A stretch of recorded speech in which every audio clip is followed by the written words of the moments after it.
Hello everybody and welcome back to Divulgando Ciencia. My name is Gustavo Herzhuber. In this video, I'm going to talk to you about a nuclear war. What would be the consequences of a nuclear war? This is not a political video, it's a scientific one. I'm going to tell you from the scientific point of view what would happen if a nuclear war would happen. With Russia invading Ukraine and threatening the NATO countries, the risk of a nuclear war is higher and higher.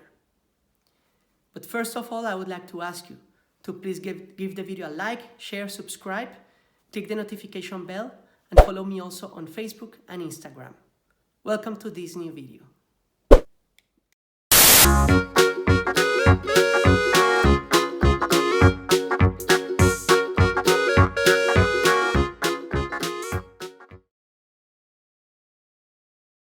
As of 2021, humanity has about 13,410 nuclear weapons, thousands of which are on hair trigger alert. While stockpiles have been on the decline following the end of the Cold War, every nuclear country is currently undergoing modernization of its nuclear arsenal. John F. Kennedy estimated the probability of the Cuban Missile Crisis escalating to nuclear conflict as between 33% and 50%. Scientists have argued that even a small-scale nuclear war between two countries could have devastating global consequences, and such local conflicts are more likely than full-scale nuclear war.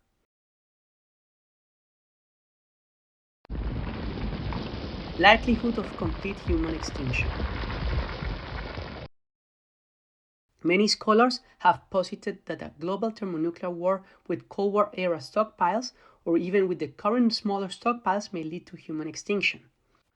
This position was bolstered when nuclear winter was first conceptualized and modeled in 1983. However, models from the past decade consider total extinction very unlikely and suggest parts of the world would remain habitable.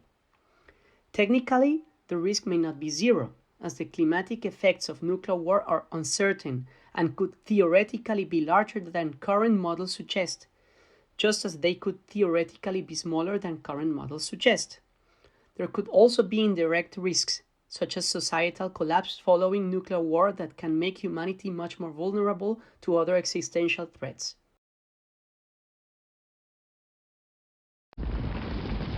Effects of nuclear war.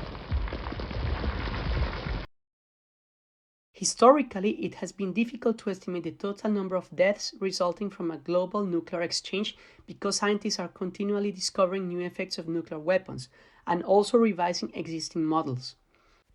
Early reports considered direct effects from nuclear blast and radiation and indirect effects from economic, social, and political disruption.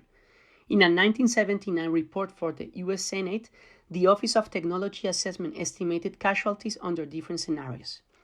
For a full-scale counter-value counter-force nuclear exchange between the US and the Soviet Union, they predicted US deaths from 35 to 77%, 70 million to 160 million dead at the time, and Soviet deaths from 20 to 40% of the population. Although this report was made when nuclear stockpiles were at much higher levels than they are today, it also was made before the risk of nuclear winter was first theorized in the early 1980s. Additionally, it did not consider other secondary effects, such as electromagnetic pulses, EMP, and the ramifications they would have on modern technology and industry.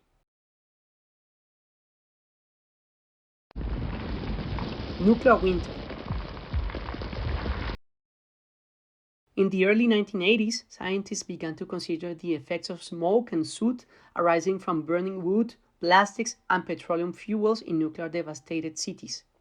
It was speculated that the intense heat would carry these particulates to extremely high altitudes where they could drift for weeks and block out all but a fraction of the sun's light. More recent studies make use of modern global circulation models and far greater computer power than was available for the 1980 studies. A 2007 study examined the consequences of a global nuclear war involving moderate to large portions of the current global arsenal. The study found cooling by about 12 to 20 Celsius degrees in much of the core farming regions of the US, Europe, Russia, and China, and as much as 35 degrees in parts of Russia for the first two summer growing seasons. The changes they found were also much longer lasting than previously thought, because their new model better represented entry for soot aerosols in the upper stratosphere, where precipitation does not occur, and therefore clearance was on the order of 10 years. In addition, they found that global cooling caused a weakening of the global hydrological cycle, reducing global precipitation by about 45%. The authors did not discuss the implications for agriculture in depth, but noted that a 1986 study, which assumed no food production for a year, projected that most of the people on the planet would run out of food and starve to death by then, and commented that their own results showed that this period of no food production needs to be extended by many years, making the impacts of nuclear winter even worse than previously thought. In contrast to the above investigations of global nuclear conflicts, studies have shown that even small-scale regional nuclear conflicts could disrupt the global climate for a decade or more.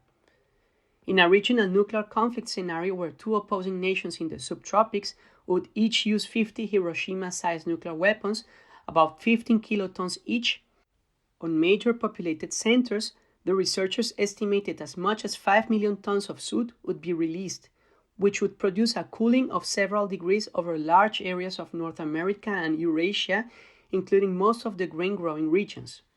The cooling would last for years and, according to the research, could be catastrophic. Additionally, the analysis showed a 10% drop in average global precipitation, with the largest losses in the low latitudes due to the failure of the monsoons.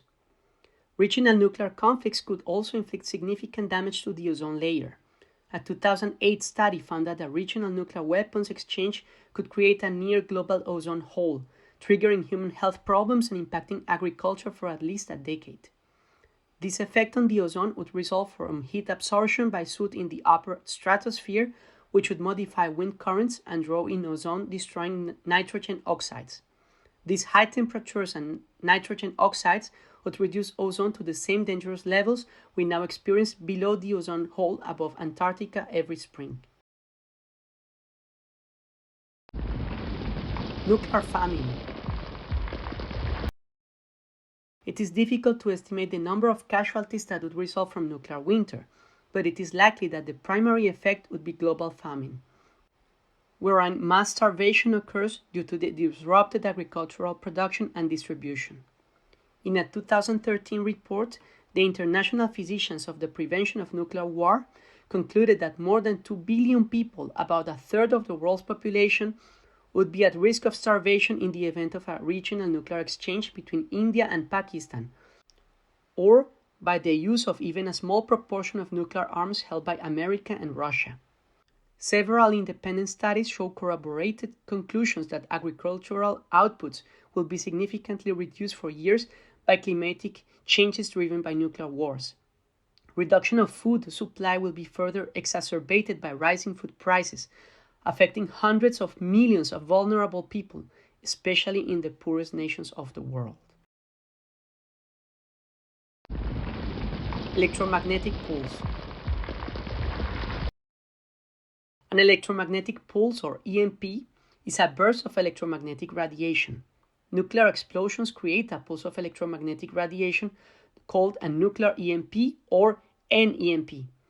Such EMP interference is known to be generally disruptive or damaging to electronic equipment.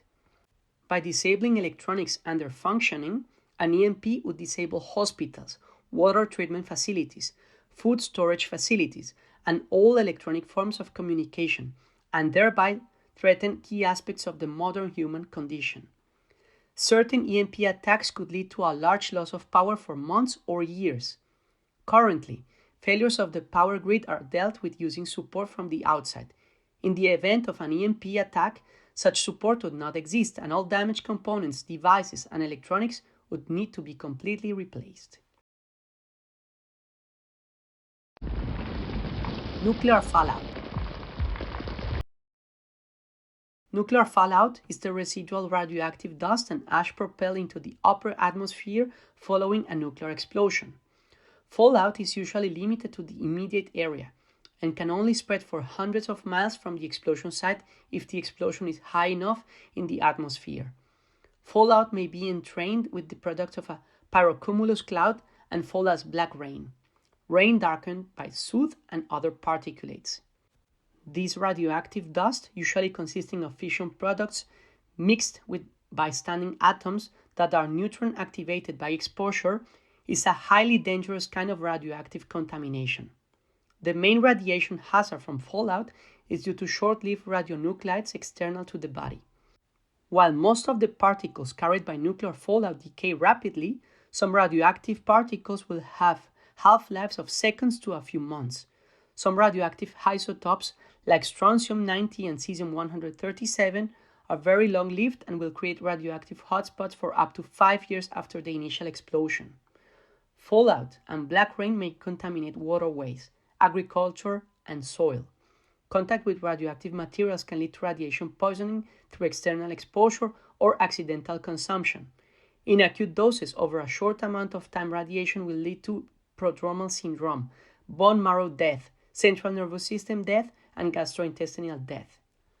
Over longer periods of exposure to radiation, cancer becomes the main health risk. Long-term radiation exposure can also lead to in utero effects on human development and transgenerational genetic damage.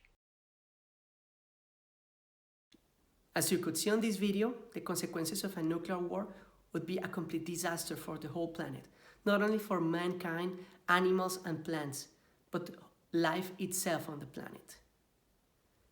So let's hope that the war will not start with NATO countries, that there will be no nuclear war, and this could also happen in 5, 10 years, or in 100 years. And the problem is that nuclear weapons are always better and better. If you like the video, please give it a like, share, subscribe, and follow me also on Facebook and Instagram. This would help me a lot. Thank you very much and see you next time.